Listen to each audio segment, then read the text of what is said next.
session was supposed to start at 1, so we should get moving on it.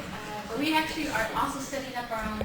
We're pretty self-sufficient here. Anyway, I'm Marta Lopez-Garza, and I teach at Cal State Northridge in Women's Studies and International Studies.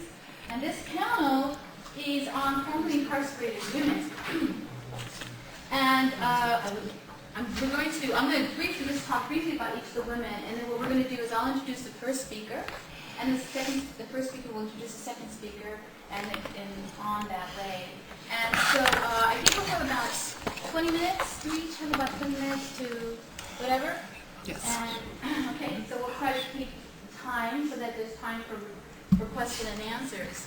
And you can hear us okay, right? Is that right? Yeah. Great. So maybe to say that these are women who committed their life work working with women in prison and women who come out of prison and are rebuilding their lives. And I met these amazing women 5 years ago when I began a project which ended in a documentary, which I wanted to show at this conference, but they didn't have enough time. So we thought, well, we'll come and speak to you anyway. And so here we are. And I'll introduce the first speaker. The first speaker is Stel. And Monica Stel is going to be talking about the trauma of post-incarceration. Wait, let me get my That's how I draw. You don't have to be too formal. Trauma's good. Yeah, pre-incarceration. Just tell them I'm the executive director and, I'm sorry. So, as her role, I think she's been the executive director of Harbor Area Halfway Houses in Long Beach for at least 20 years now. And as such, she runs the program. She helps women who are coming out of prison to rebuild their lives, to look for housing and look for employment, to go back to school, and definitely to go into recovery, because many of the women that we interact with are women who have drug addiction problem. So Monica still has committed her life to this.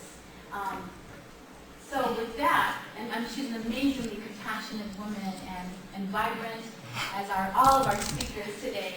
So with that, I'll let Monica begin. All right. Thank you, Marta.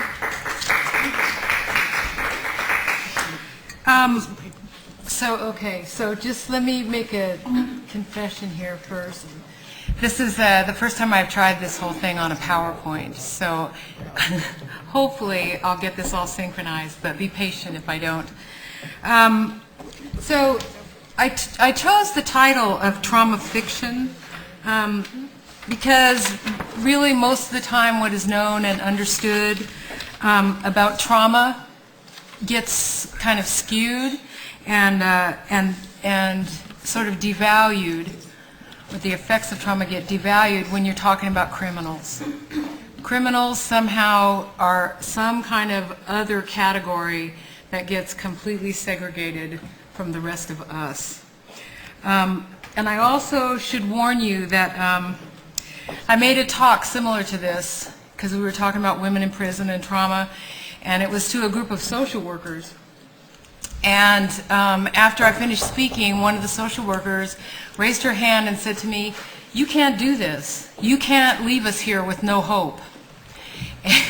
and I had to say to her that the kind of feeling you get when you hear this kind of presentation, the feeling of futility and the weariness that comes with it, is part of the reality. And it's a way for you to understand and for me to understand what really does happen for women in prison and the situation that they're actually in, because it's really, there's no way you can imagine it in its intensity or the pervasiveness of the effects. So we're going to move. Okay, are we good? Yes. So, so the topic has to be understood or presented in a way that subverts our preconceived ideas about criminals and the fear and contempt that the construct sort of engenders in most of us. I think almost without exception, people who have come to our program to visit or whatever, and I sort of easily kind of bring up if they're nervous or they're anxious or they're afraid because all these women are convicted felons. Inevitably, if people are honest, they say, yeah, I was scared. People have circled the block and didn't want to come in the door because they were afraid. They didn't know what to expect. So I'm saying at the beginning, we really have to like set aside, be aware of our fears and our preconceived ideas and try to set them aside. Trauma seems to be the single most common definitive experience of any woman in prison. So all the other things like crimes and all that, no, that's not the single most definitive experience. Trauma is. So when a woman enters our program, the first thing to do is for me is to view her as a trauma victim. I don't look at her history, I don't look at a rap sheet, I don't listen to very much information from parole agents and all of those kinds of people that already have a preconceived idea of who she is. The first thing I want to know is make sure that she's greeted, make sure that that her needs are met, if she needs a bathroom, if she needs some food, if she needs what needs can we meet right away, because comfort and safety is the first thing that we want to address for her and make sure that she understands that it is about her and not about her conviction, that we're interested in the human being. Because when the parole agents bring in a woman to our program, they bring her in as a body. At the Department of Corrections, we have a house for parolees. We'll actually call and ask how many bodies we have in the house. And I've been doing this 20 years, and almost every time I say, how many women do we have in the house? Did you mean to say how many women do we have in the house? They still don't get it. So definitions of trauma, just to make sure that we're all kind of understanding the same thing. And these definitions get sort of at the heart of what the loss of hope is about. And it's the experience of a devastating loss, shattering your assumptions about the future, about yourself, about the world, and also your sense of safety, trust, power, esteem, and intimacy. That pretty much covers everything, right? It covers human life. It covers your entire experience, waking and sleeping. It's a 24/7 indictment. Survivors feel unsafe in their bodies, their emotions, and their thinking feel out of control. They also feel unsafe in relation to other people, so we're talking about internally and externally. The lack of safety is prevalent. And I think the other definition that's here is one that's mine because it brings in the powerlessness of the victims in the face of harm and danger, and the resultant sense of hurt and shame and just shattered sort of brokenness and aloneness. If you don't deal with the fact that trauma victims feel powerless, if you try to gloss over that essential sort of wound, if you will, and the powerless feeling that comes from it, I mean, professionals, a lot of social workers, a lot of counselors and professional people, you know, think positive. Let's have a strengths perspective on all of this. Let's encourage you, and everything happens for a reason. And a lot of people use religion, you know, well, you know, God has a plan for you, and all those kinds of things. The intent of them, in my view, is to skip over the fact that you have just been mortally wounded through trauma. And that someone, in our view, needs to acknowledge that trauma. We need to acknowledge the pain and suffering and the wound that has happened before we can ever get to the part where we can encourage your strengths and all of those other things. I think that the powerlessness aspect is a vital piece to understanding it. So, are we on? No. We're going backwards, sorry. Power distortions, here we are. So now we have a group of women a group of humans who we know now have experienced the trauma. We got a picture of what the trauma looks like. The one ingredient that's important to understand, like I said, is the powerlessness and the power distortions and the results of those. So devoid of power, one looks for models to adapt, right? You have to survive somehow. If you don't have the power to make decisions, control your own life, you find a way to try to make it. And patriarchy is the prevailing model for relationship. Coping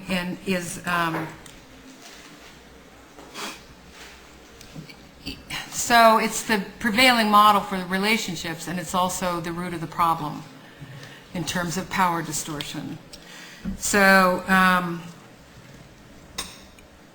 it's okay.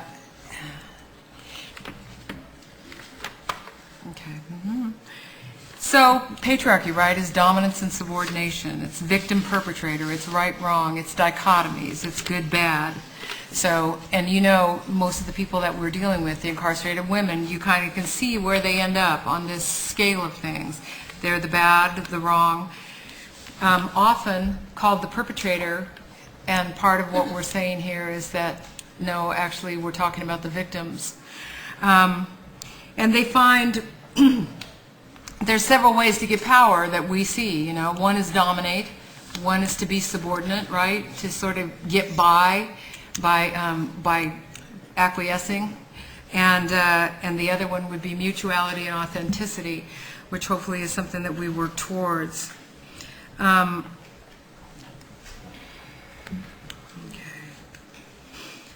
So just to sort of give you an idea of the dynamics of the relationship between women in prison and the prison industrial complex, or the people that run that complex, I was doing a visit to a jail, and I think one of the things that we always talk about when we talk about women in prison, or we talk about criminals, we want them to rehabilitate, right? And so when I was doing this visit to the jail, I was going in to talk to the women, and we went into like a pod, so it's this like cement, like, I don't know, round room in the middle of a huge tower. It's Twin Towers, LA.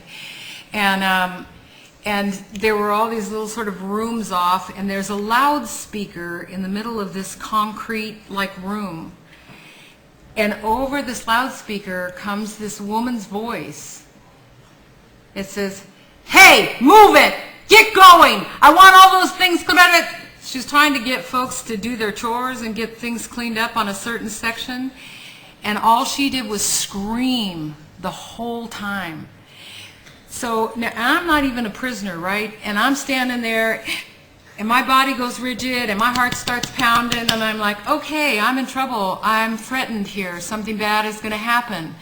Because, right, that's what you feel when somebody does that kind of dominant behavior.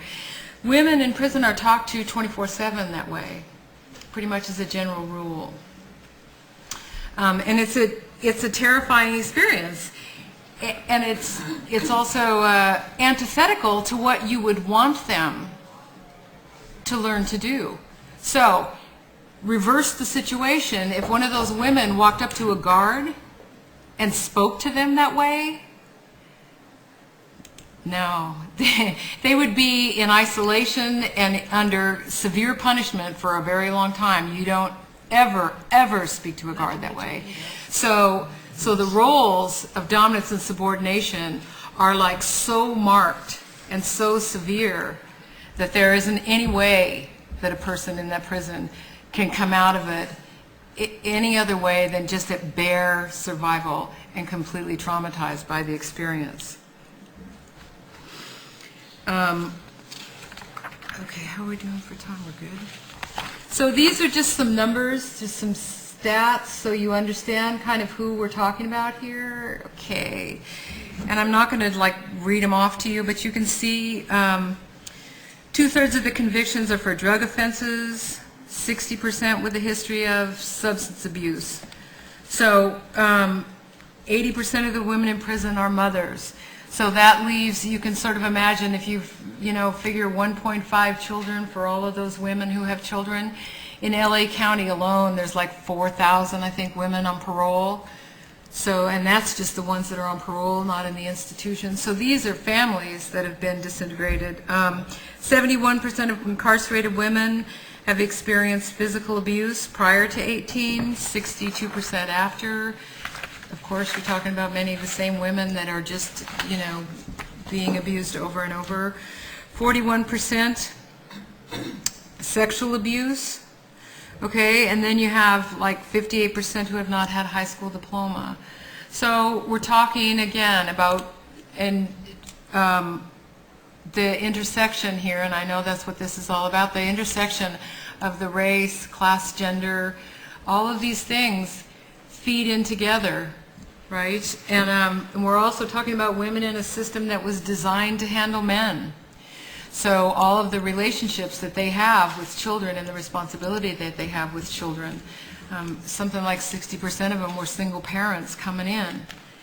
All of this affects the women and the families. Okay.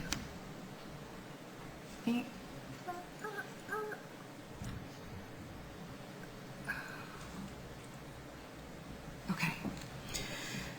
So, and just to sort of get a view of this, of how sort of the compounding trauma that goes on, in each instance of racism, homelessness, abuse, all of these things, intimate partner violence, all the things that kind of connect and stack up together, each one of those instances is in itself a trauma.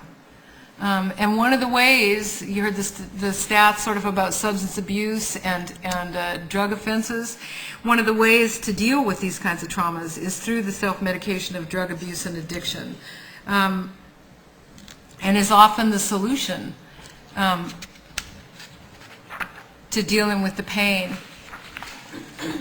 When someone is traumatized, and you'll hear more about this in the next presentation about how it applies to women, so you get an idea of what happens to someone and how they function behind this trauma. When it starts to compound like that, it alters how you think, how you perceive, how you feel. And I know that a good portion of the people in this room know what I'm talking about, because chances are we've all experienced this in one way or another.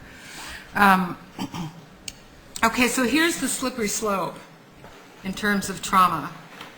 The fiction is that if one has a good reason or good intentions or is right, then the victim should not, would not, or does not deserve. They have no reason to be traumatized. You asked for it. You did such and so, you deserve to be punished. You broke the law. You know, there's all these sayings. You do the crime, you do the time.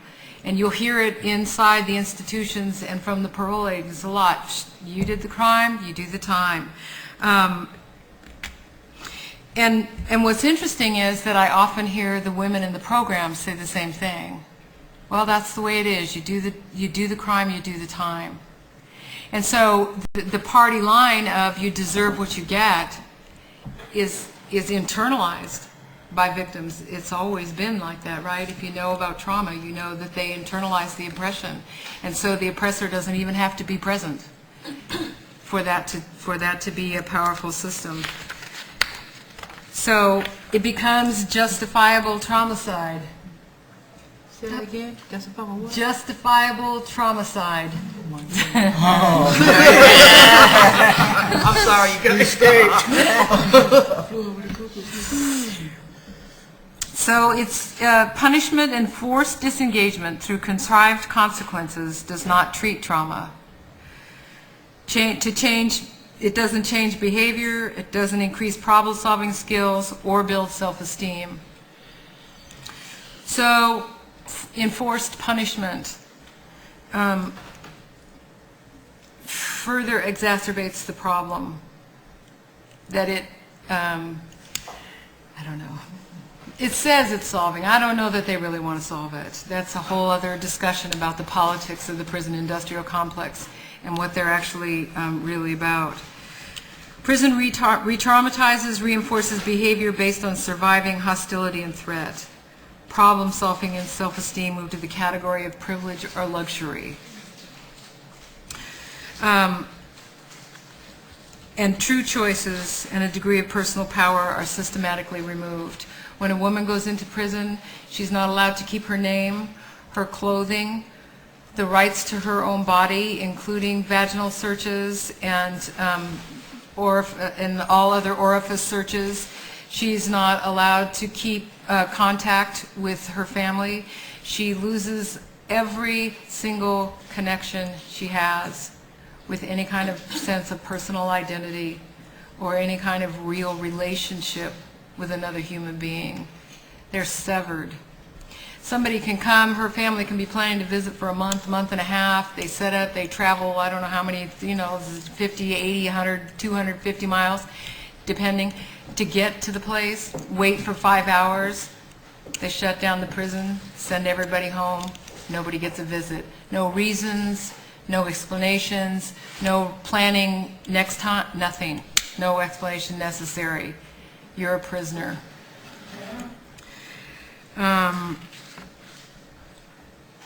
And I just want to say that there is some things, turning this around and some healing processes that we've worked on and studied and try to utilize, and that's a whole nother discussion than this one, but I think some of it's going to come along as you hear some of the other panelists. So the considerations. The nature of intent of prison is to punish. So the consequences, but what we want to think about is that the consequences must occur naturally in order for someone to really learn. If they make a mistake and do a behavior that is damaging in some way, then the consequences need to fall from that damage, not be completely separated. So if I get drunk and run into your fence on your yard, the natural consequences might be that I would have to go and see you and listen to you tell me about how hard you worked to save money to get that fence built, how 5 minutes before your children had been playing in the front yard, and how terrified you were when my car came plowing through that one of them was still out there, and how much it's going to cost you to repair it, on and on. I might have to come and fix your fence or pay to have your fence fixed. I might have to do volunteer work in the community. I'm going to have to go to education about drinking and driving. I'm going to have to do things that make amends for what I did, that put me in contact with my actual actions. When someone's taken out and put in prison after that kind of thing, what happens is they immediately, I mean immediately, from the attitude of the policeman right on through, they're the victim. They're treated completely disrespectfully. Their survival is on the line. They're threatened. They're intimidated. They are moved to a whole different category immediately upon going to jail, about getting in the police car, all of it. Their civil rights have been sort of severed. And so their whole thing becomes about surviving the punishment, completely disconnected from what actually happened. So I can't think about you anymore. I don't have time. I don't have room. I can't afford to. I better start thinking about how I'm going to live through this. And so the disconnect just keeps getting broader. The nature of intent of prison is to control. So folks end up powerless with a lack of fundamental rights and responsibility and no internal locus of control. So the very thing that they need to survive when they get out of prison or reintegrate and re-enter into the community is systematically destroyed by them being incarcerated in the current system. The nature of intent of prison is to enforce law and order. And yet for these folks, safety, power, and personal agency can only be gained outside the system. As long as they are internal in that system, they're going to be disengaged from themselves and their own personal power rather than engaged. So the system, in a sense, is creating the very outlaws it claims to punish. I just want to say that, one solution and one thing that is helpful to know is that there is those of us who believe that prison abolition is the solution, which is a whole other discussion again, to this problem. Because prison as we know it is a self-supporting system. So, and having brought up prison abolition, I will introduce my fellow abolitionist. This is Dr. Marilyn Montenegro, and she has been working with women in prison for a very long time, 40 years, maybe 35. I don't want to date you. And she's a social worker, so she's done work in the prisons as prisons have evolved and changed over time, and she's also sort of the driving force of the prison project for the National Association of Social Workers Women's Council Prison Project. Marilyn. Thank you. Hilda, I'm going to ask you if you would do this because it looks too hard. Okay, I'm going to talk a little bit about post-incarceration syndrome and the way that it pervades the life of a person once they get enmeshed in the criminal justice system. Switch.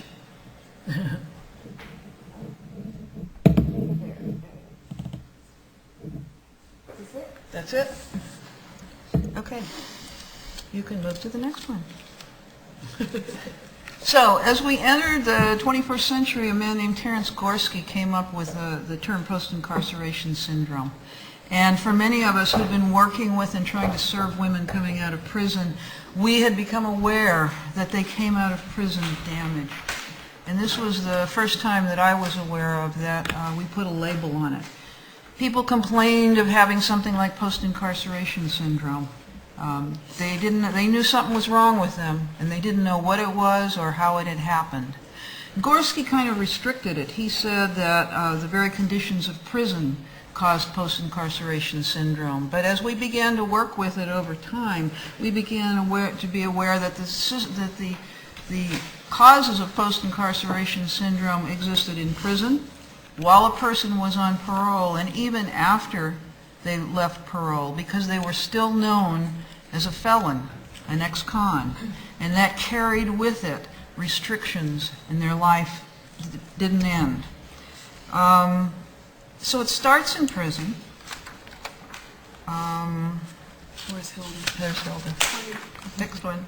Okay, so there are many symptoms, and they are the kind of symptoms that you've heard about with PTSD, but there are some other elements. Prison slows life down for people.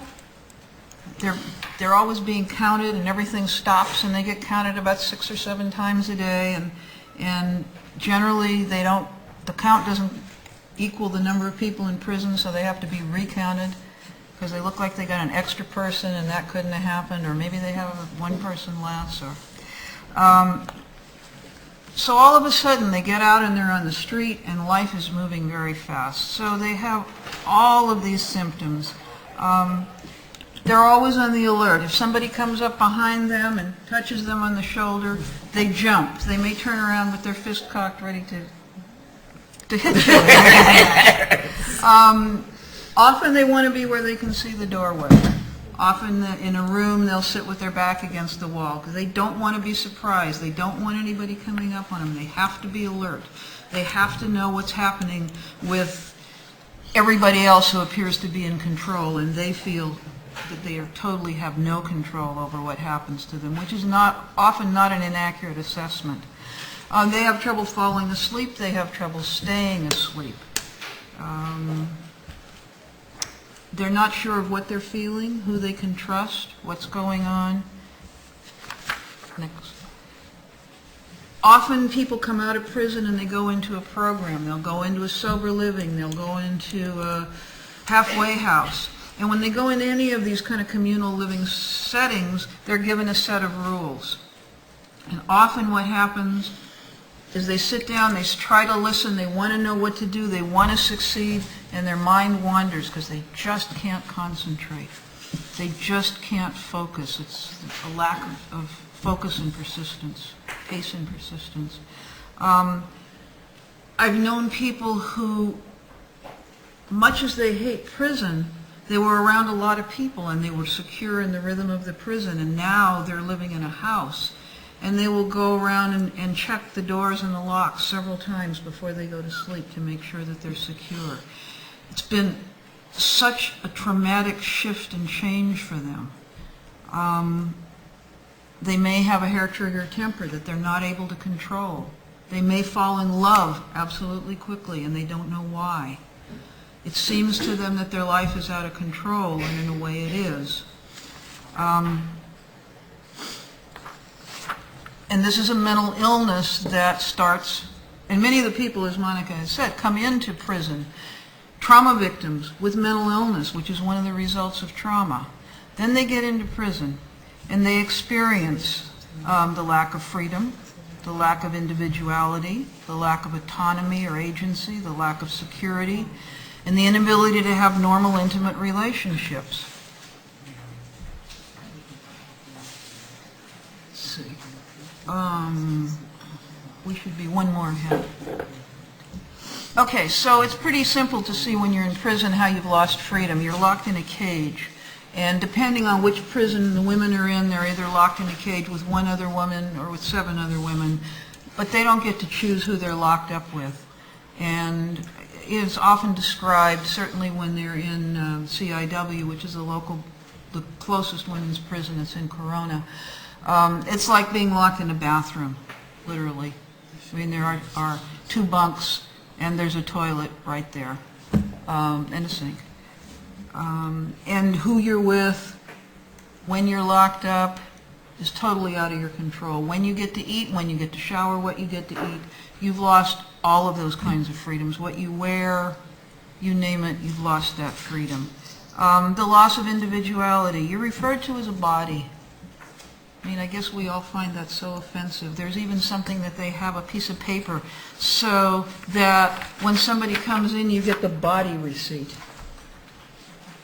Not that a person's been transferred, they're a body. There's no allowance for individuality. I just read a paper that somebody had written. This actually happened in a jail where they were talking about being in line for lunch, and at lunch you either get a bologna sandwich or a peanut butter and jelly sandwich on alternate days, but on this particular day they seemed to have both kinds of sandwiches. And this woman who didn't eat bologna and saw that there was just sandwiches there, asked the guard who was handing out the sandwiches if she could have a peanut butter and jelly sandwich, and he said, "This ain't no fucking restaurant, you'll take what you get." Now that illustrates many things as well as loss of individuality, but certainly there is no way that your individual needs are met. And as you can see, those who are caging you kind of take a pride in the fact that they're not going to meet your individual needs. Your loss of autonomy, and sometimes people think that, well, if I went to prison, I could learn another language, or I could learn to meditate, or some self-help thing that they could go on. But it's not like that. You don't get to choose what you do. I was looking like, what prison was you at? You have to program. You have to do something every day, and you don't get to choose usually what you get to do every day. And so once you decide to make the best of it and go ahead with your program and say, well, I'm going to do this and I'm going to learn to do it and I'm going to rehabilitate myself, you can be arbitrarily moved to another section of the prison, to another work assignment, to another prison, for the convenience of the prison, not for the convenience of you. So you have no ability to plan for the future. Loss of security, it's pretty obvious. You're vulnerable to the guards, you're vulnerable to other prisoners. And your loss of relationship. If people want to visit you, they have to come long distances, they have to go through long waits, they have to be cleared. Visiting is a very unpleasant experience for the visitor. I have been a visitor. It's not something you would choose to do. I know families, people do it on a regular basis, and they really give up a lot. They give up a whole section of their life to do that. Most people don't do that. Many of the children are placed in foster care, and even if the judge says that there can be visits, there's no money for visits. and foster parents often don't bring the children. So there's a tearing, a cutting of those ties. When you're in prison, you're not allowed to hug anybody. So when I go into prison and I see a woman who's talked to me, because I'm a social worker, about a family relationship, and maybe she tells me that she's just lost her parental rights and she wants to hug me, she can get written up if she does that. The most I'm allowed to do is hold her hand. And you can be disbanded from coming. And I can, yeah, and I can be disallowed, barred from coming into prison if I hug somebody. And it's not just me on the outside. I mean, you can't hug anybody in prison legally. So you lose this ability for relationship and intimacy. But then you get out on parole. Yippee.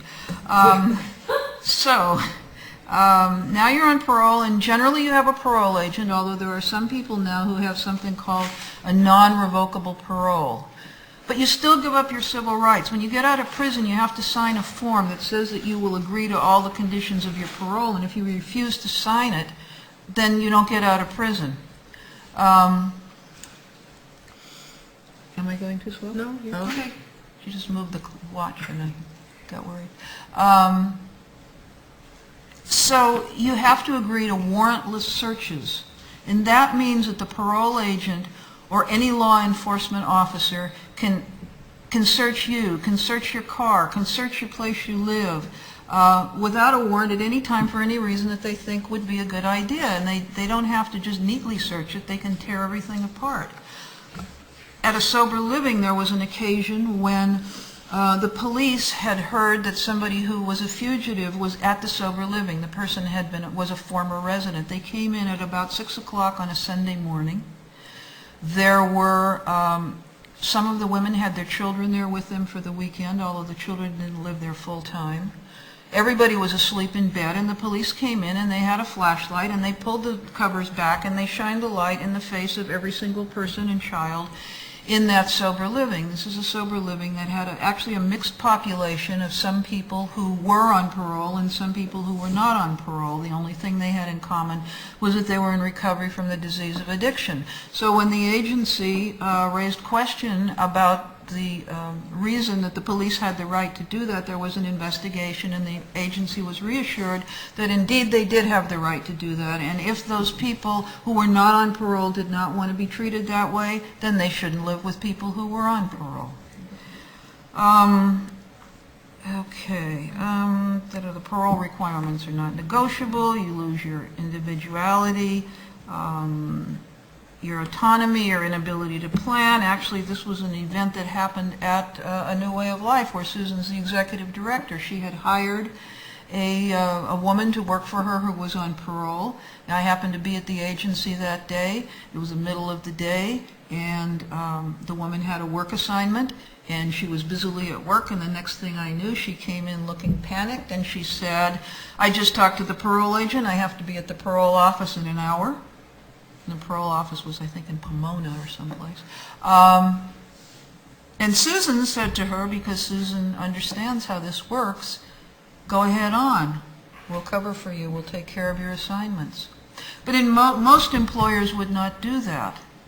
Most reasonable people would think that if you have a job, you can't walk away from it to go see the parole agent. But the parole agent assumes that they have the ultimate authority on what you do, and then they can violate you because you don't have a job.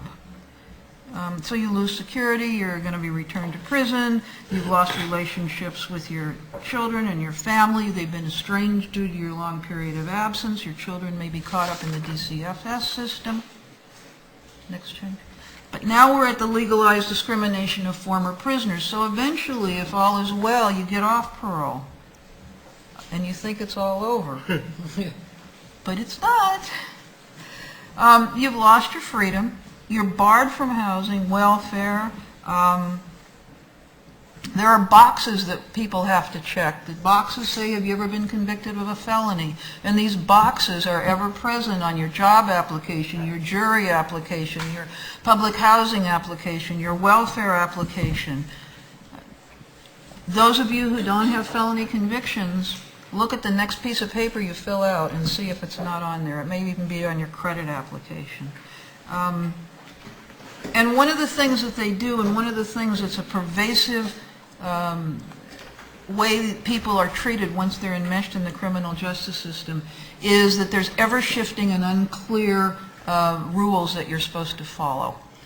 And one of the things, I'm a social worker, and as a social worker I get a license through the Board of Behavioral Sciences. So when a person decides that they want to go into the field of social work and they have a felony conviction, they go to the board and they say, this is my felony conviction, can I get a license? Should I go to graduate school? And they are told, we don't make that decision until you apply for your license. Well, what that means is you have to go to graduate school for 2 years, you have to get your master's degree, then you have to set yourself up, because to get licensed you have to have, I think it's 3,000 hours of supervised clinical work. You have to get set up in a position where you can do the clinical work and somebody's supervising you, and now you start and now you apply, and then they make the decision.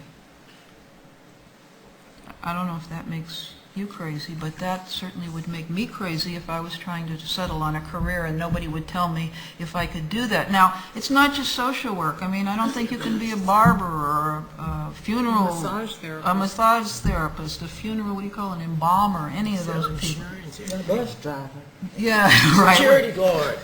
We know. Yeah, just all these things. And there's the ever-present threat of return to prison, even if you're off parole, because once you've been convicted of a felony, everybody assumes that you're going to be convicted yet again. And the combination of the experience of prison and what it does to people internally makes many people unable to experience intimacy. Intimacy with family, with friends, with partners, with children. Discrimination is a social norm. We just very readily dismiss people who are considered criminal. And even though we act as though there are opportunities for people, employers say, oh yes, we consider everybody equally for employment. It doesn't matter, we consider you on an individual basis. In fact, people just don't get hired.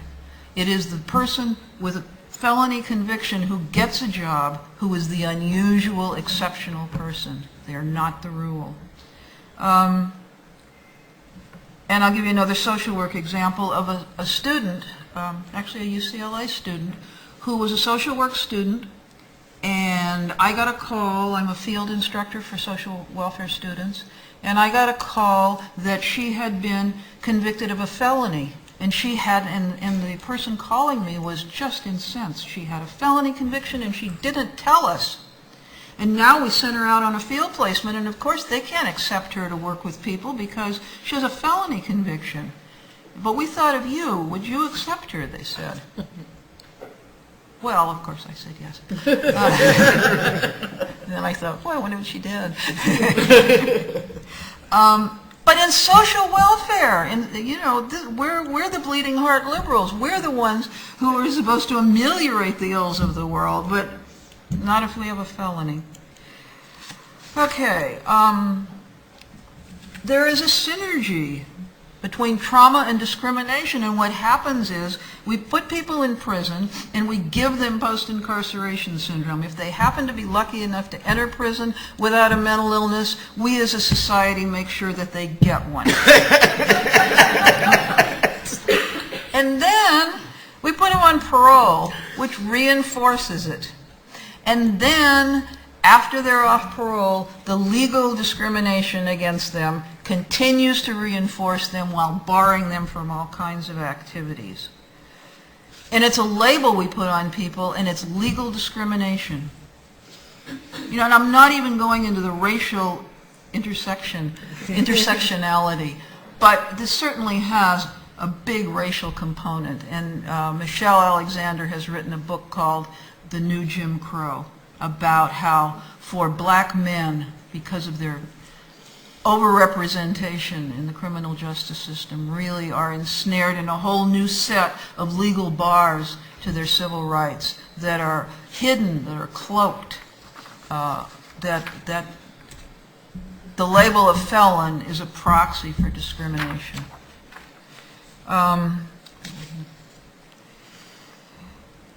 Okay, the involvement in the criminal justice system creates a lot of debt. I mean, this is one of the things. So when you go to court, they call these restitution fees, court fees. There's a form people sign if they need to get a public defender that they'll pay for the public defender. So you end up in prison with a bunch of fees that you owe that are called court fees and restitution fees, even if the crime is a victimless crime. There's nobody who's going to get the restitution. And conversely, once you get out of prison, if you are a victim and you try to get restitution fees out of that victim fee or whatever it is, victim fund, you can't get them if you're a convicted felon, even though your felony has no relationship to what you're seeking the funds for. And just to add this parenthetically, so you go to prison and you owe money. If you earn a salary, when you're in prison, you have to program. There's very few places in prison called pay slots, and you get money like from 2 cents an hour to 37 cents an hour. That's the pay you get, and that's a big deal because not everybody can get that. So you get paid, and maybe your friend sends you some money because you don't get enough soap or hygiene items, or you'd like a little something extra to eat from the canteen. So the money comes in, 55% of that money goes to that restitution and the prison fees and the whatever, so you get 45 cents on the dollar that's sent in. So if you still owe money when you get out of prison, you got to pay it back. Many people who are in prison are billed for child support.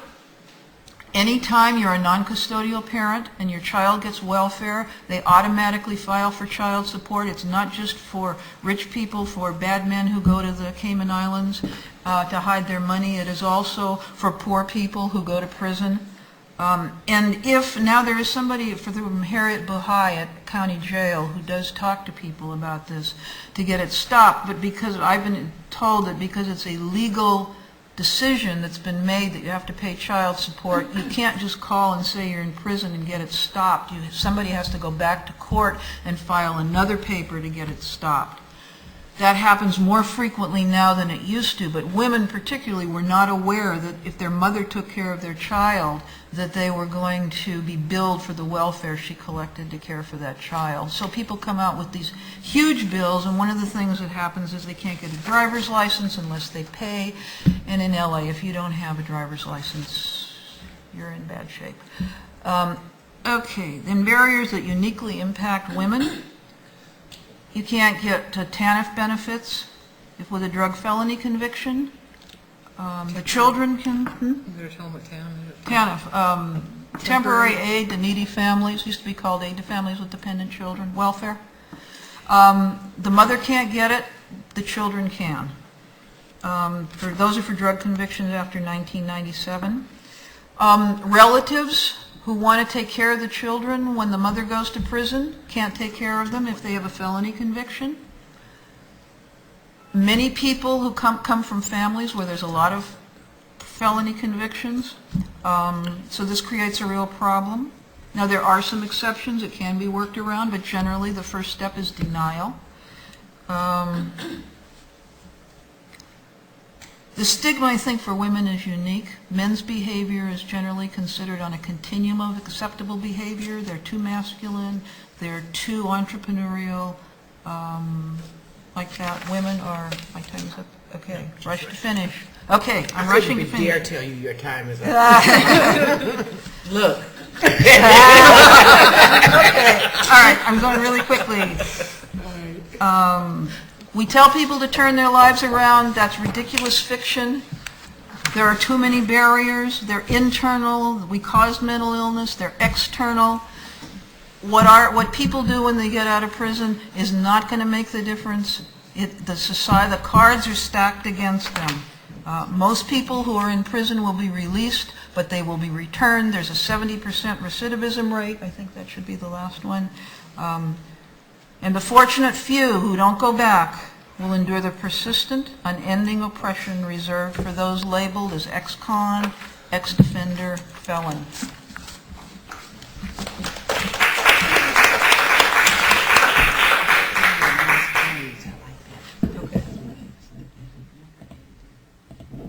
So the next speaker is Susan Burton. Susan is the founder and executive director of A New Way of Life, which works with women coming out of prison, and she has 5 homes in the South LA area serving women alone and women with their children. She has a history of being a consumer of the criminal justice system. That's right. And she's one of my personal heroes. So I'm listening to the presentation and I'm understanding personally, intimately, everything that Monica and Marilyn has talked about. And I'm balancing this that damn I'm effed.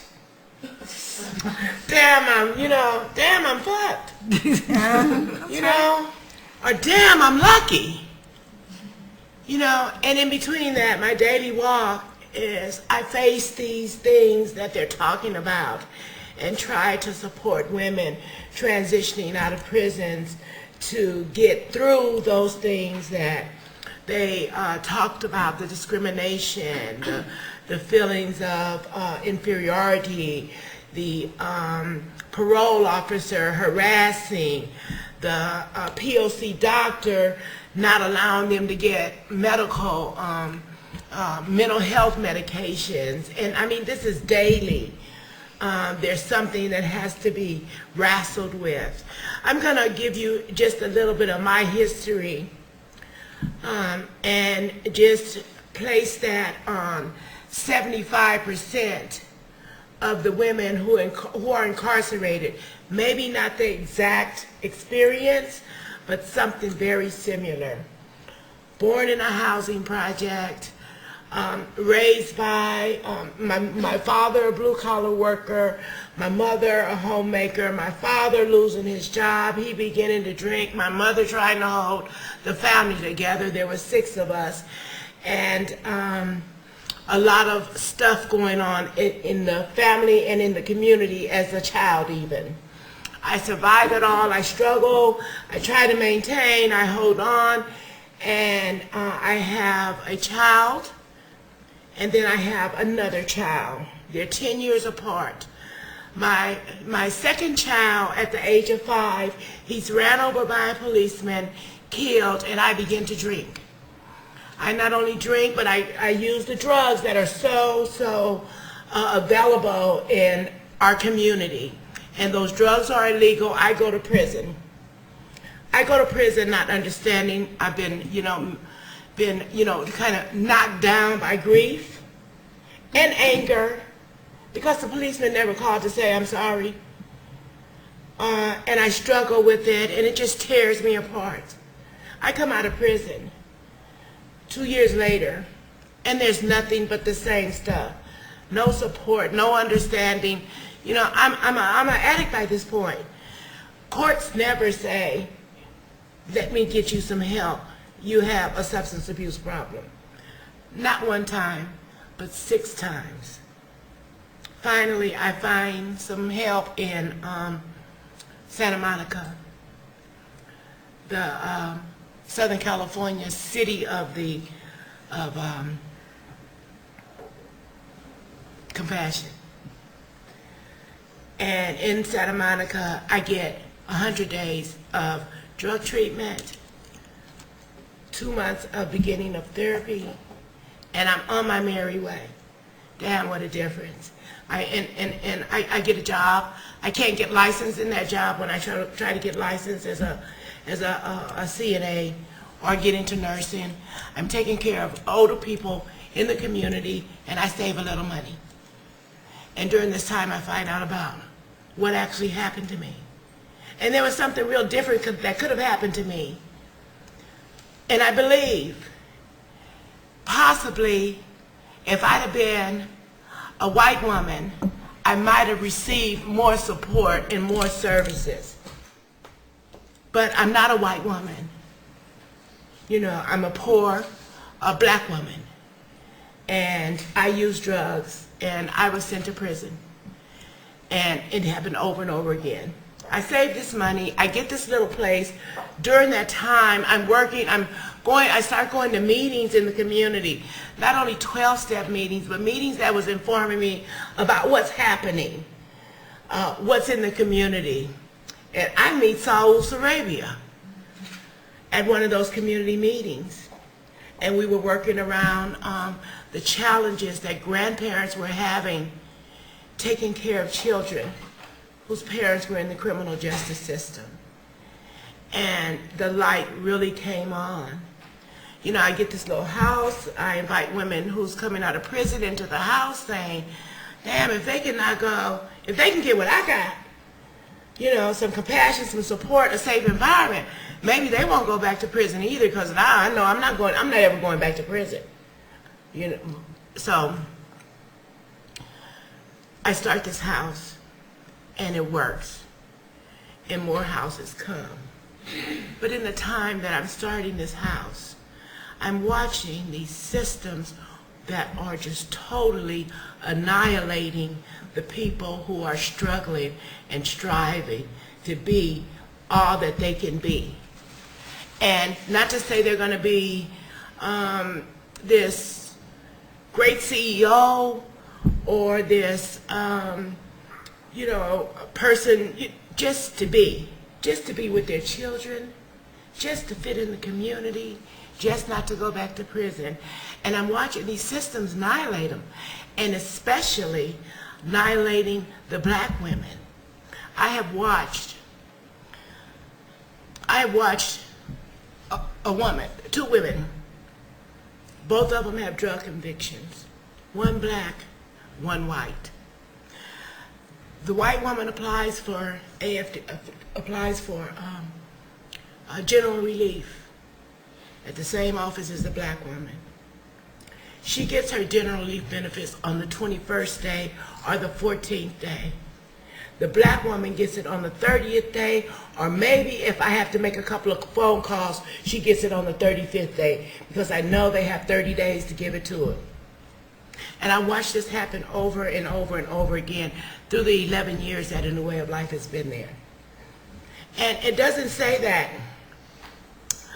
the white woman can go to the same social worker or the same intake person as the black woman. There's just a different dynamic and different thing going on, and you know, I know it is racism. And it doesn't matter if they're black or if they're white, that person, it's just the racism and how it breaks down.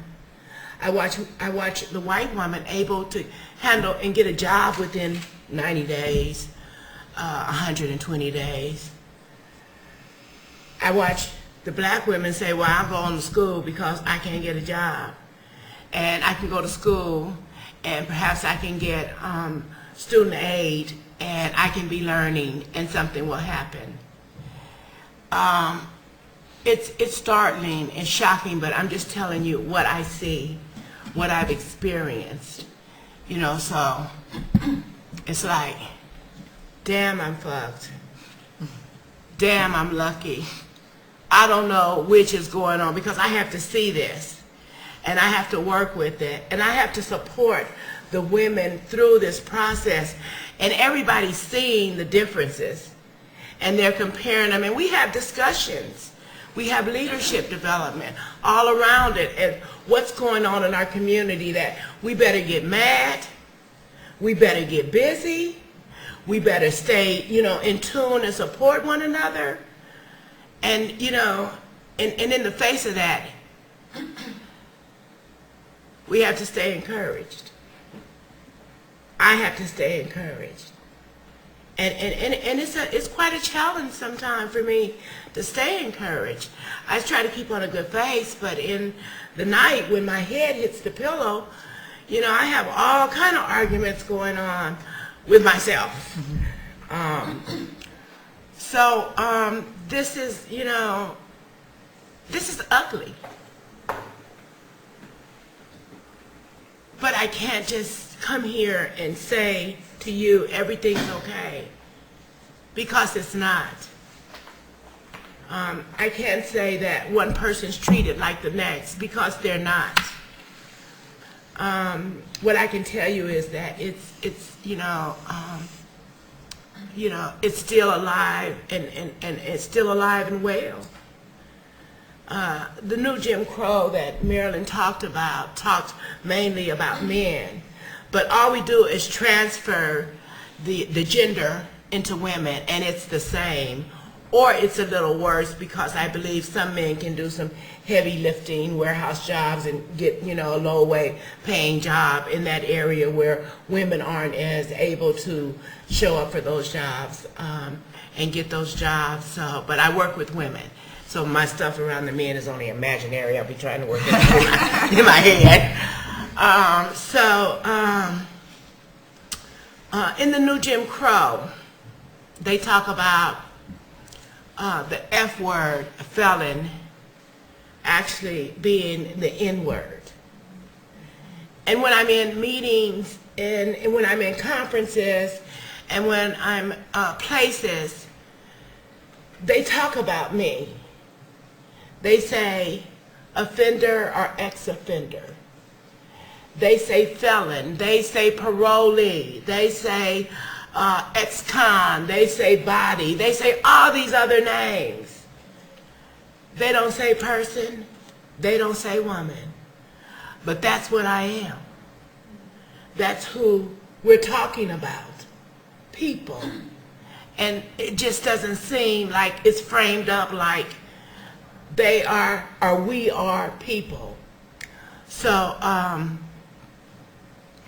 that's my little steam there. The other thing is, how many of you, we have a partnership with UCLA Critical Race Studies program. How many of you have been out to the expungement clinic or did the training with Joshua Kim? All right. You still know? I didn't actually go to the training. But you, or. Okay. Well, I just want to say thank you for coming out and doing that and being a part of our the community of trying to assist people past all of the stuff. I want to add a little bit to your presentation about other barriers and limitations and how those families are pulled also into the prisons along with folks. And that's, you talked about the traveling to the prison. But if I can't travel to the prison and I just want to make a phone call, I have to put $25 on a credit card in advance in order to have a conversation with the person that's behind the wall at a rate that I could actually talk to somebody in Europe. So that's another part of charging these communities exorbitant prices just to sort of stay in touch. And I can't afford it. So I keep letters going. And I hate, and I refuse to be exploited like that. So that's the thing I'm out of steam, sister. So I need to introduce to you the dynamic, brilliant former prisoner that refuses to be held down also, Miss Kim Carter. She is the executive director of Time for Change, a community-based organization in San Bernardino that advocates and provides housing, that advocates for the rights of former prisoners and provides housing to women, homeless women with children, and women transitioning out of prisons and jails. Yippee! Well, thank you. It's just a pleasure to be here, and I want to commend all my fellow panelists, because being a former prisoner, I basically relived a couple of my trips to prison through some of that stuff, but like I tell my friend Susan, is that I'm not going to be self-victimization over here. I'm not going to have to relive the horrors of my past to know that I got a lot of work to do for this future. And it's not my future because, see, I'm already back, but it's the many of men and women who continue to come out and be bewildered and say, oh my God, why can't I make it out here? Why can't I, get a job? Why can't I take care of my kids? And never even realize these, I call them invisible bars that surround them with all these laws and policies that's basically targeting them, that suppresses every effort they even try to. So we start looking around and say, oh my God, maybe I ain't no good. Maybe I ain't worth it. But no, I am good. I am worth it. I'm going to change these laws and these policies that continue to undermine my ability to be all that I can be. So with that, I'm going to direct you to my using the 3 C's for effective reentry. So here's the purpose of my presentation, and what I like to do is I like to go into the health arena and I talk to them about diseases. And in order for any disease to exist, it has to have 3 things: the environment, the agent, and the host. Well, I say there's diseases of incarceration that's plaguing certain communities, and that it does have an environment, the agent, and the host. So I go with them and we do a little medical thing, but I ain't got a PhD, but I do got a PhD, so I hang out with them pretty good, and we go through, how my disease is epidemic, just like the rest of them. And then here's my community-driven model to reduce incarceration and recidivism.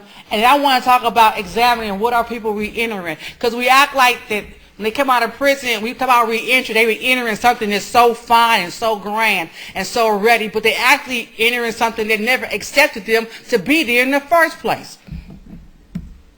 Here's some statistics from where I'm from in San Bernardino. So you see that this man and his son, they little prison garb on, right? And it says, Jesus' people have passion. Does Jesus' people have passion for me anymore? Looking for passion from God's people, because I try to get the religious groups to also look and say, hey, my man Jesus was rolling with the thieves. He was rolling with the prostitutes and stuff. So why is it when somebody come out of prison and been convicted of something, you got this holier than thou attitude? So I kind of put them on blast a little bit with my little, characters right here, like, hello, ring any bells, So then, here we're looking at crime reduction that's been happening in my community, and even they have said it's been a dramatic decrease in crime, but yes, it's been a steady increase in incarceration. So we now see that incarceration and crime are not going hand in hand. So why are people being incarcerated? Because it's not because of crime, because crime is going down.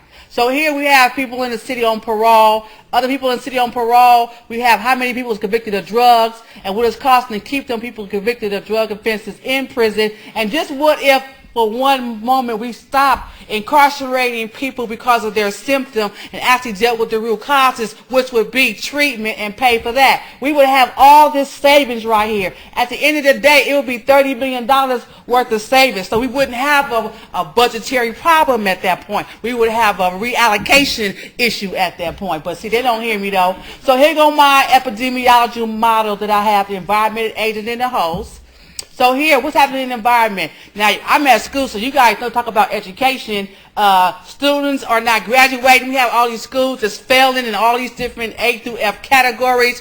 The junior high schools aren't graduating kids. Elementary schools are failing. They say the schools are underfunded, right? That they ain't getting enough money, and we all know right now with all of the budget cuts, they trying to just basically wipe out UC, So education is going to be like a poison around here. You ain't going to be able to just get that. It's going to be anti for people who have lower socioeconomic means. Then we're looking at housing. We have a whole bunch of foreclosed houses, but we still got a lot of homeless people, because nobody's going to think that we can actually house people who are homeless in a home, because that just wouldn't be right. Only if you had a tent. You got to have a tent or some kind of big backyard with some cots, but God forbid you use these empty buildings on the street, because we just won't even do that. Then we got, affordable houses, non-existent. Then you have all these city ordinances that'll pop up and say, oh, you can't put a group home in this community with these people on parole in there. Even the state law is saying that you can house 6 or less in a home and not be treated any differently than a single family residence. They waiting for, the state to come and charge them with something, but we know the state don't got a police officer to work for it, so they're not going to be convicted of that crime that the cities continue to do. Illegal activities, and wait for you to file a lawsuit against them in order to fight it.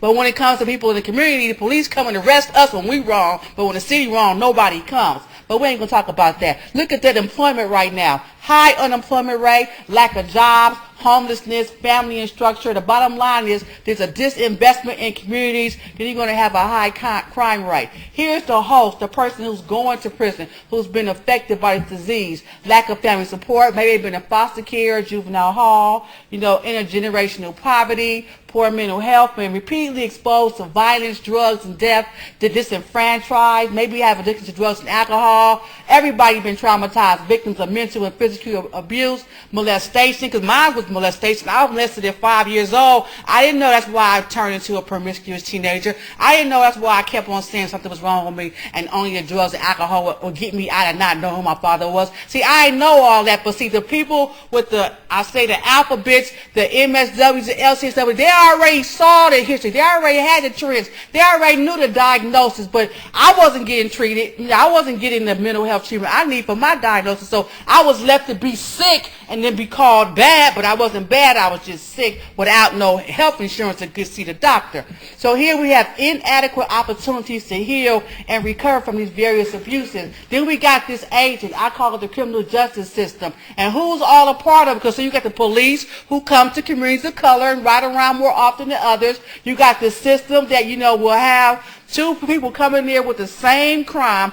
One person going to go to jail for sure, don't even ask no questions, you on your way to the penitentiary. The other person might get alternative to incarceration, get an opportunity, got a father, got a good job working for the DA, go ahead, get a slap on the wrist, go ahead home. You know how y'all go, we close to Westwood, right? So then you look at all this different kind of stuff that's happening, and we're sitting back saying, hey, why did I have to go to jail?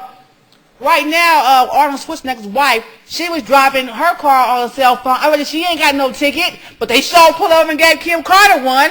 Talking about herself. You too. You see what I'm saying? So, it's things like that we know which make the system is unjust. Then you got the prison, and where the inmates are being put in there, given post-incarceration syndrome, given these mental health issues, and then you got the government and these politicians with this, I got to get tough on crime rhetoric, and, they don't want to be smart on crime, because then you might say they're soft on crime, and the whole thing is lock them up longer and more police, and all this old false insecurity that continues to suck up all the state's budget, all of our money, and we're not getting the results.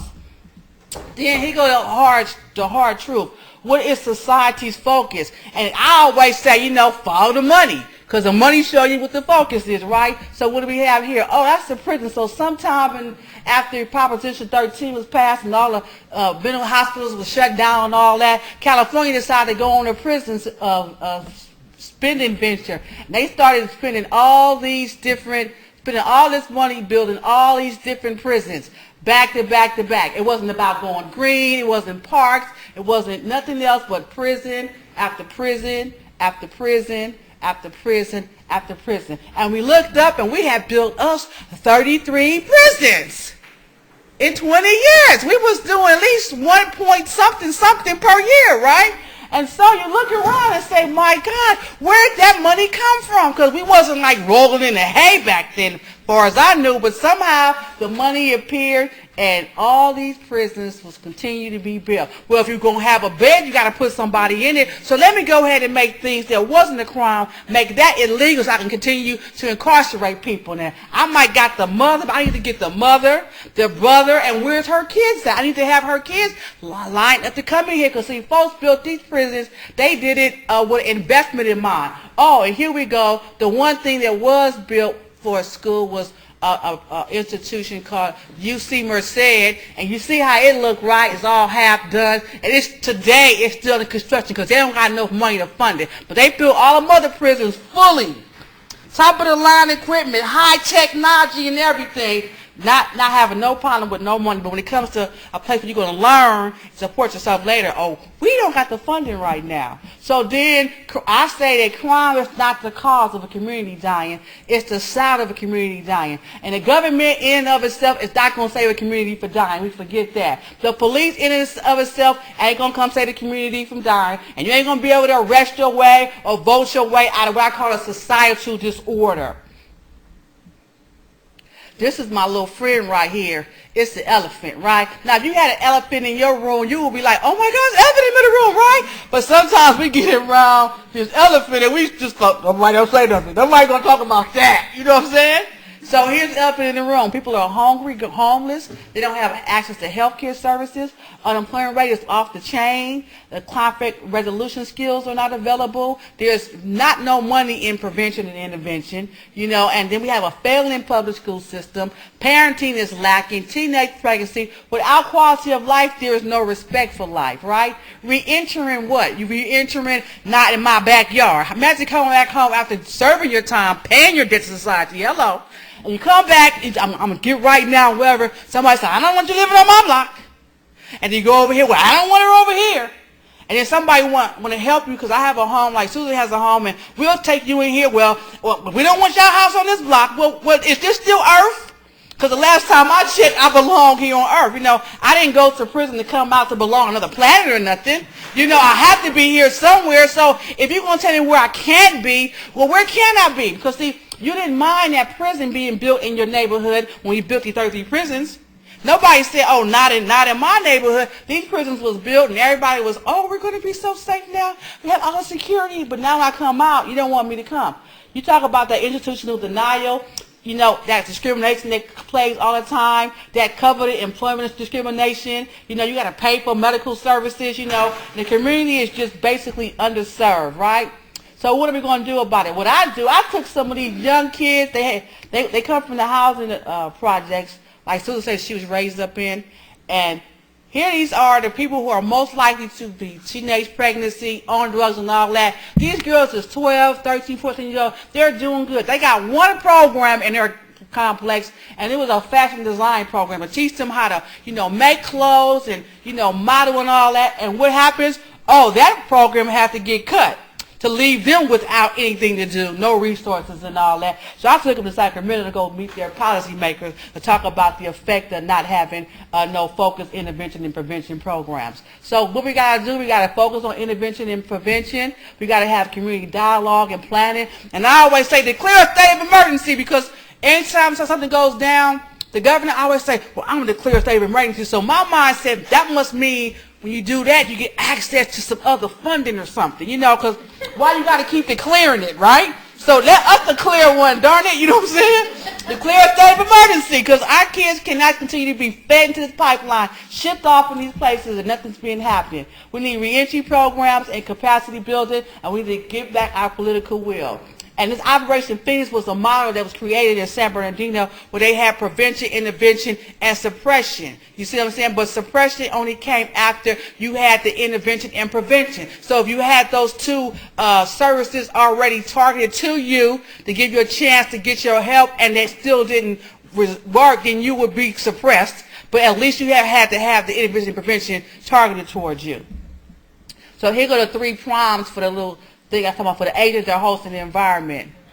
And then filling the gap to a healthy community. What are the 3 C's? Collaborate. You have to work with the community. You have to create model partnerships. You know, we can't let the government try to do everything, because they're not going to do what needs to be done. You know, it's like the fire over here and the money went over here. You're like, why did they get the money? They don't even got the people. Well, that's what the government does. You know what I'm saying? The government says, I'm declaring war on poverty, and you look around and poverty's still here. Hey, hello, it's right here. Well, we didn't see it. All the money is gone, but poverty remained behind. You know, we didn't have like what, 15 presidents to declare war on poverty, but nobody came fight in downtown Skid Row. It's hiding. But we can go across the world and find a man in a hole. Y'all don't hear me though, right? We can go find Osama bin Laden. No, we can't find him. You see? We can go find his other friend in a hole, buried. Radar, I got you. That's how I know the government can do what the government want to do. You know what I'm saying? You can't tell me that. You can't tell me that. Right? Build on existing assets of the community. Quit reinventing the wheel, you know. And they have to learn how to support community-driven efforts. Things that we just do in the community from the grassroots level will be a part of the community forever, because we're there forever, right? Don't come from the top down, well, this is my program, this is how I'm going to do it. You don't even have no people. Now you're trying to call us, well, you know, do you know any kids, 12, 17? Do you have any women who might be interested? No. Are you going to pay them to come? You know what I'm saying? If you pay them to come, they're going to come. Other than that, they ain't coming. Coordinate. You got to, within the community for long-term outcomes, there needs to be a continuous investment. Lots of stuff for prevention and intervention. You know what I'm saying? And that's the pressing part. We need the police. Don't just come to my neighborhood when it's time to try to catch me. You need to start walking around the neighborhood and get to know who my mother is and my auntie is and my cousin is, you know. And don't be living way in Redondo Beach coming to South Central trying to lock us up. That's not happening. You need to be from the community that we live in so we can all work together for safety. And with that, I'm closing. Cooperate, my last C, with the community, government, private sector, and the medical professions must work together to stop the blame game. At the end of the day, the community must be a part of the process from beginning to end in order for the solution to work. Empowering people equal people power equals social change. This is our website. This is a report that I've done, a scientific, evidence-based report, quantitative and qualitative, that talks about these invisible bars to women and their health and well-being during and after incarceration. Thanks for letting me share.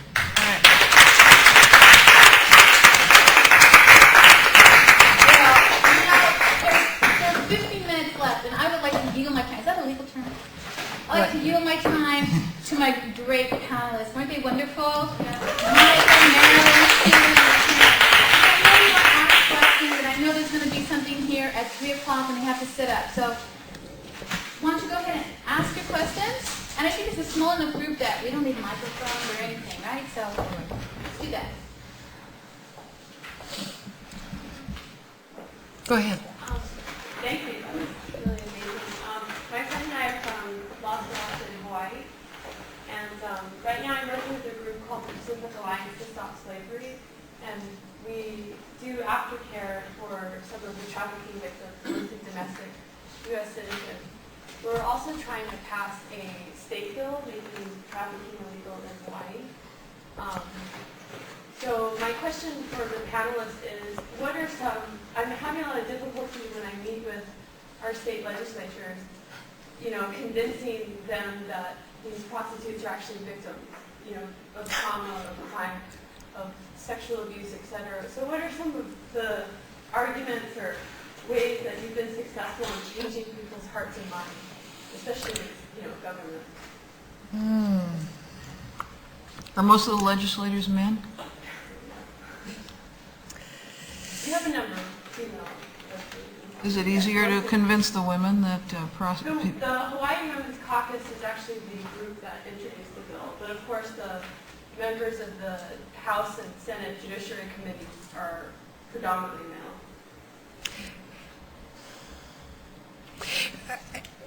It's really hard to get them to reframe the discussion, and I think you have to get yourself a simple framework. I'm just trying to think here through this.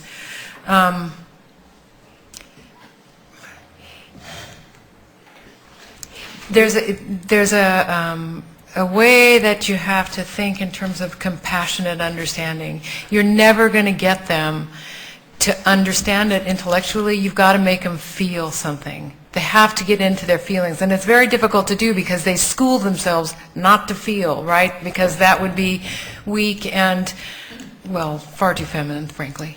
And so I think making them feel something, a story, a person, okay, but get one that's like pointed, maybe a conglomerate of a story of where this person started from, how old were they, what did they look like, what did their parents, what is it, a short story, and then maybe some research that backs that up.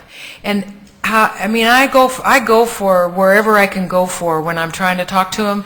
I talk to them either about their own children or their own sisters or mothers or whatever. I'll go for their religion in a heartbeat. Right? Because if most people understand that Christian ethic, right? And if you really ascribe to a Christian ethic, you cannot condone that kind of abuse. You cannot. But you've got to make them connect those two things because they go to church on Sunday and they're a different person when they come in the other way. You have to take them home, right? You have to make them go home to where they live. You can't let them off the hook in a way. And you can't be nice, No right? nice, no nice. Yeah, you can't be nice. You have to be desperate. They can't escape your desperation. Because the situation's desperate, so it's real, it's genuine. They can't escape it because that is the truth. You have to be just as desperate as the situation is. I mean, it's drama. You got to let the drama come through because that's what'll get them. I mean, you noticed Kim's presentation, right? This high drama woman, right? Same with, same with Susan. I thought that was some passion coming out. Yeah. It's the same kind of thing. Synonyms. I worked with legislators until I just couldn't anymore. Till you're tired? No, my body, I would leave Sacramento physically ill listening and watching what was actually happening and knowing how it was going to play out in the community with the people who were mostly affected. So I had to stop going. But one of the bills there was a little success with, that success came through one of the legislators' child who said, "Mommy, are you doing this?" It wasn't because of what we had done. Maybe that had a little bit to do with it. But it's really about their supporters, maybe their pastor, the people that shake and move, but I don't see it about what really, I don't know, there's a total disconnect that Monica was talking about. And I guess if you really get their staffer involved and on your team, then that could move it. But the legislator, I don't know. I don't get it, and I don't think these little incremental like things are going to actually make a dent, a real dent, real progress in what needs to happen. It's went too far out of control. There needs to be a really radical, really forward push. A groundswell, a movement, some fear driven the other way, that we're just not going to tolerate or stand for what's happening to our country. And I'm not saying state, I'm not saying community, I'm not saying county. What's happening to and in our country.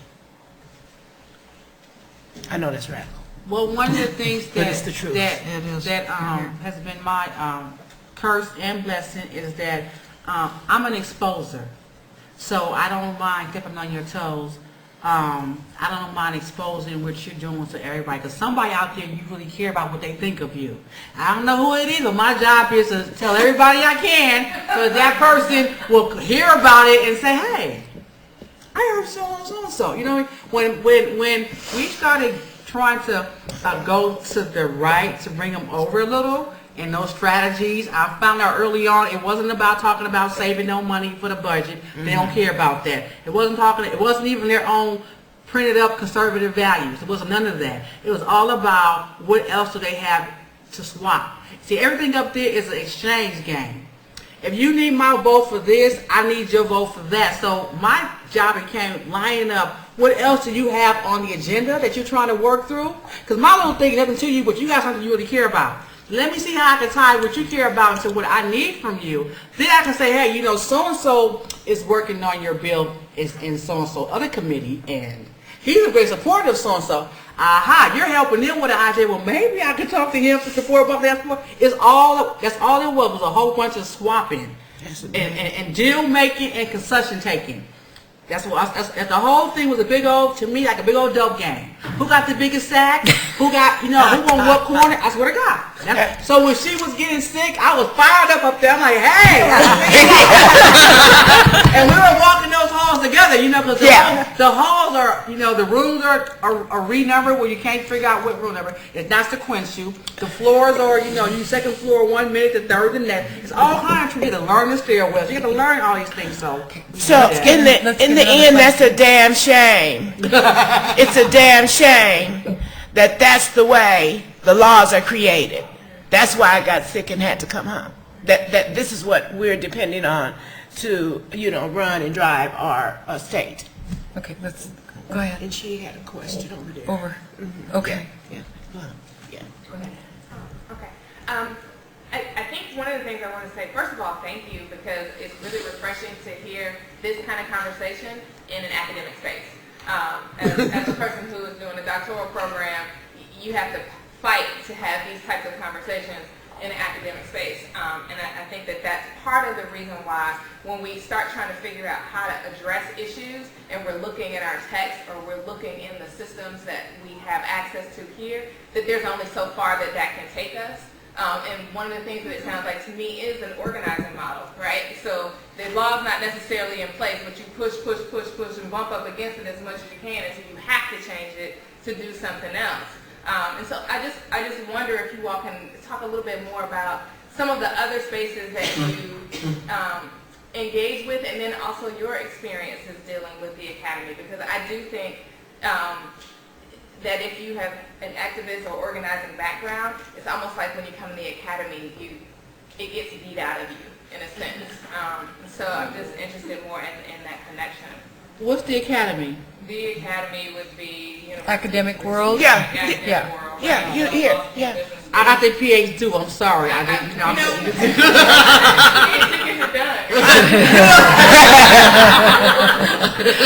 I understand. I understand exactly what you're saying. I went back to school and I started traveling down the halls of education, and it's something that was challenged that didn't fit for me, and I said I can just go back to the community and do the work.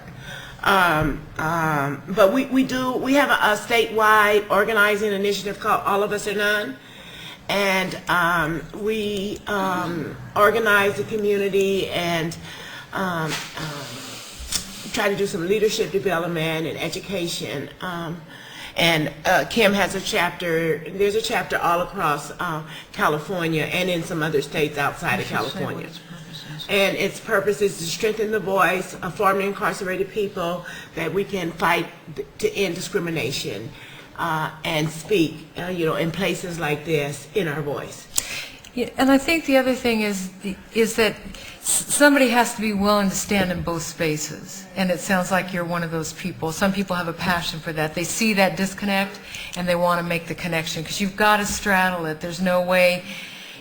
It's like living with paradox constantly, and it's a constant ethical question here, question this is true, but this is true, right? So you have to be willing to straddle, and one of the ways to do that is to get involved in the community, organizations, and use that for your internship. But when I was going through school, that's what I tried to do, was use my internship kind of things and whatever research I had to do to bridge that gap, so that, because my passion is really in the community, but I love education and I wanted to learn too. So, but not everybody wants to do that. A lot of people get in the academy and that's where they want to live, and so you have to step outside of it and be that voice. It's the lone voice. I'm telling you, this whole topic, this whole thing is a very lonely kind of business, actually. There's a lot of ways that you have to just keep on doing it because you love it and because it matters to you, even regardless of how many looks you get or whatever kind of feedback or backlash or whatever. And so that's kind of what you have to do, is just go for whatever's in your heart and do it. I just wanted to add one thing really quickly to that, is that you remember when you was little, they say, Santa Claus will come down the chimney, you're going to eat this cookie and bring you those presents, right? And you remember how you felt, and you like, Dad, I saw you with that bike last night. Santa Claus didn't bring that bike in here, right? It's kind of the same way when you go to elementary school and they're still saying Christopher Columbus discovered America. Now as a parent, you're sitting there saying, my kid has still got that same history book where, somebody had rewrote history for their convenience, right? And So you struggle with, the institution of education, what they're teaching your kids, and what you know to be true. And I can only imagine that as you progress higher up into the academia, that you're going to find more of those things. That's the same way. What book was it? What edition? I don't know. That's all I have to say. This is probably the last question, unfortunately. Yeah, all right then. Okay? Okay. All right. All of us are none Yes. in the Bay Area. Yes. We at the Henderson Center for Social Justice at Bolt worked with them to do empirical research on the employment barriers for formerly incarcerated women.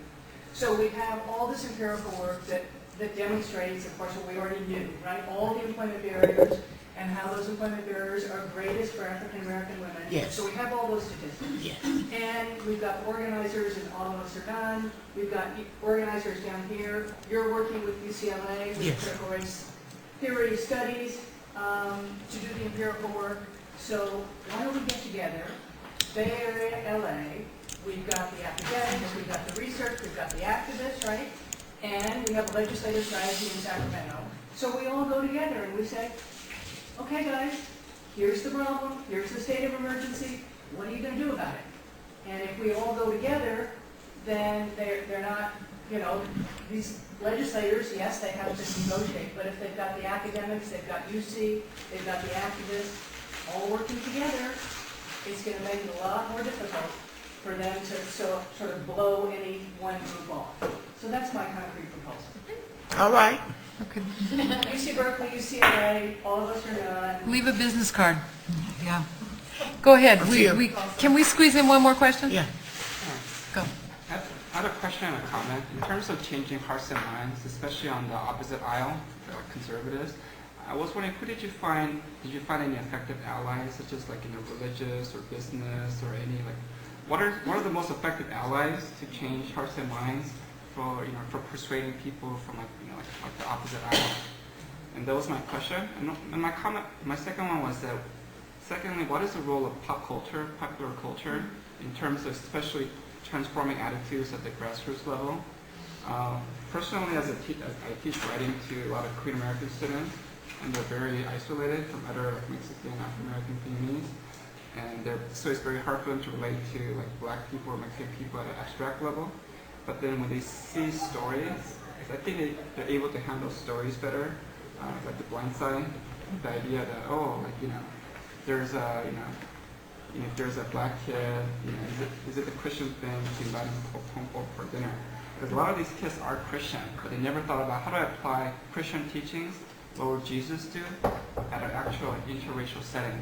So I think, I was wondering what is the role of pop culture in making them actually kind of think about these kind of issues.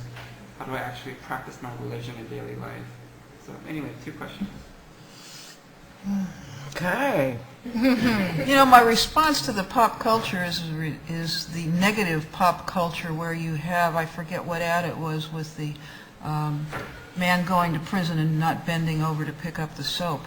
And I think that kind of joke that we make, that is a pop culture joke that you hear a lot about what happens to men in prison, speaks about our societal attitudes. I mean, I find it absolutely outrageous that we accept the fact that we send men to prison to get raped and make jokes about it.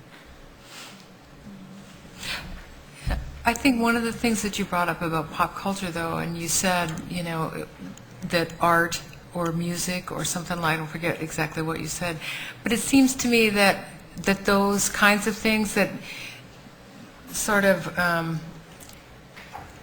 they can find connection in those kinds of things, art, music, those different kinds of activities like that. And I don't know about allies. I find that I don't find any pattern in where I find allies. I find people. I don't find a pattern. I don't go look for an ally in this area or some certain office or usually it's this one or that. I don't know. It's certain people that you make connections with, and it's the individual person that you have to get, it's sort of eyeball to eyeball kind of stuff. I don't know. the effects of pop culture, I think, can be positive or negative. You know, it just depends on how you frame it for whoever you're talking to. I think that part of that is, whether it's talking to kids or whether it's trying to connect with legislators or whatever, I think I always have to be conscious and aware of who's framing this discussion. How is this discussion getting framed? And is that a frame that I'm going to buy into? I mean, is that my principles? Is it guided by my principles or ethics, or do I need to check? Do I need to get back into my own consciousness and bring my truth here instead of getting lost somewhere in some other's wind-up? So I think always I have to look at where I stand and what's true for me and what I believe, and take that with me and make connections where they are genuine, because that's where there's power.